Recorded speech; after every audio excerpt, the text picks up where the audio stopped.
99 filthy undead on the wall. 99 filthy undead. If one of them filthy undead were to fall. 99 filthy undead on a wall. The movies lied. They can take one to the head and keep on ticking.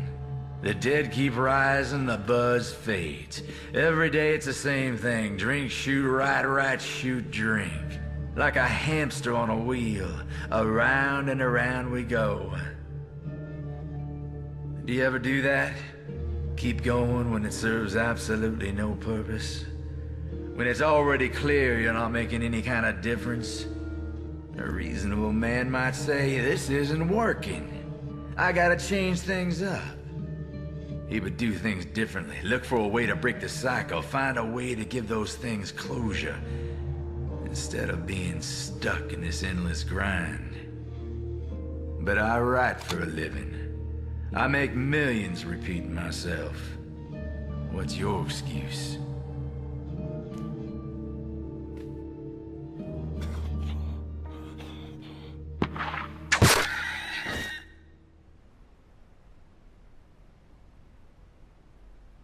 I've sold almost 100 million books.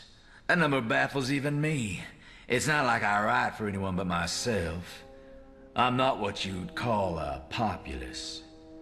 Murder, rape, incest, infanticide, sick, twisted, and cruel characters, suffering similar fates. Monsters, human and inhuman, haunting desolate spaces.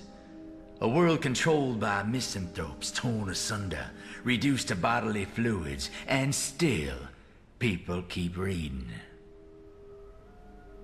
Says a whole lot about the state of the world, doesn't it? My head isn't a good place for a visit, but you read one of my novels, that's exactly where you're going. I got a mean streak a mile wide, and the things I've seen make me loathe mankind. If we were to be wiped out tomorrow, all of us, I'd say not a minute too soon. Are you here for a signature? I'll make it out to Christ Almighty, since you're so intent on dying for our sins. Can't say I'm surprised to find your type in this place, at this point in time. I've been writing about your world for decades, and the secrets speak to me. Torture me in my dreams. My only relief was with the keyboard, or a bottle. But the madness would always catch up with me, always pull me back, and I don't have the capacity for ignorance. I can't unsee what I've seen. I can't give back what I've learned. I can't come home after a long day at the office, beat the kids, fuck the wife, and pass out in front of a ball game with a case of Bud. I envy the sheep and their infinite capacity for ignorance. You know what they say, idiocy is bliss. Kingsmouth was founded by the Illuminati. This whole community, the entire island, was built by Kabbalists. They claim they picked this place because it was isolated, easy to protect. Bullshit. There's power here, begging to be released. And the Illuminati, they tried their best. In their arrogance, they believed they could tame it, use it somehow. That's why the entire island is riddled with esoteric markings and archaic symbols, with tunnels and secret rooms. They dug deep, and what they found scared them. They wised up eventually. Moved on to bigger and better things, left the town to rot. Those who remained, well, who would they leave behind? Not their best and brightest, I can guarantee you that. Those people, they kept feeding on the power until it permeated everything. The town, the forest, the school. That's what brought me here, to succumb myself in evil, to understand it. Learn about it, write about it. But it seemed to have faded, like the paint on the picket fences. This place seemed no more cruel than any other small town on this blighted continent, filled with pettiness and jealousy and murderous thoughts, but human. Boy, was I wrong. I'd say I got more than I bargained for, but you might think I got exactly what I deserved, and you'd probably be right. The day the fog rolled in, I stood up here in this ivory tower and watched it all. It came like an avalanche, like a tsunami, obscuring everything in its path. First the shoreline, then the fields, the forest, the town. It lingered for a while before receding. There was no one left. The fog took them, all of them. At least that's what I thought at first glance. Turned out there were others who escaped the fog somehow. Me and the sheriff, she was paying a friendly visit. I was above it all. It didn't touch us. That night it was deathly quiet. The fog around the island obscured everything, sight and sound. One or two people tried to leave. They walked into that thick mist, and all we heard were the screams.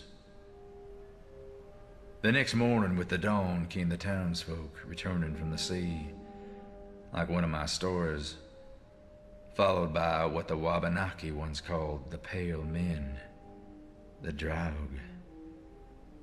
That's when I decided to stay put and keep writing.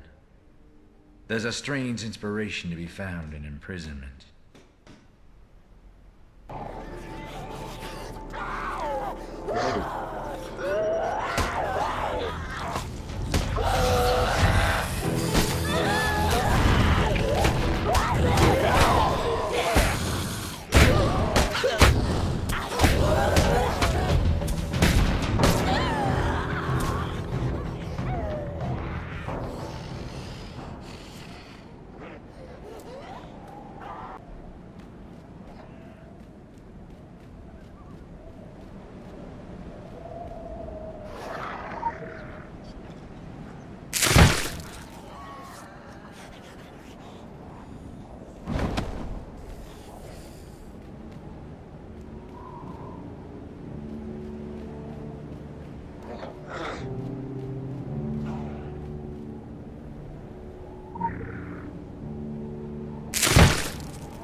You know, you're just like one of my characters. You love evil. You don't run from it. You don't try to avoid it. You welcome it. You crave it. You invite the pain and you cherish the suffering. You dive right into the filth and you make no attempt to wash it off. And when you finally climb back out, it doesn't matter how bad it smells, how the stench and the taint cling to you. You just can't wait to dive back in. Like a dope fiend hankering for a fix, you don't want it to ever end. You need it. Your entire identity, your raison d'etre, is at stake. Think about it. Who would you be? What would you be without this? without your precious war on evil, without your secret world, your sacred brotherhoods, your ranks and titles and rituals, you'd be just another rat stuck in the race with a dead-end job, living for a paycheck and the weekends. One long booze-soaked downhill slide towards the dark and cold grave. But you probably believe in what you do. Believe it's right, that it's good. You soak in it so others don't have to. You take one for the team. You bend over and spread your legs and let the darkness inside. And somehow you justify it all with utilitarian pragmatism. You're a bona fide American hero. Get the hell out of here. Go find an abyss to jump into. Go soak yourself in filth. Maybe it'll be different this time. Maybe you'll save them all. Maybe you'll finally find some goddamn peace. Some closure. You're just like every single character I've ever written. Fucked from page 1.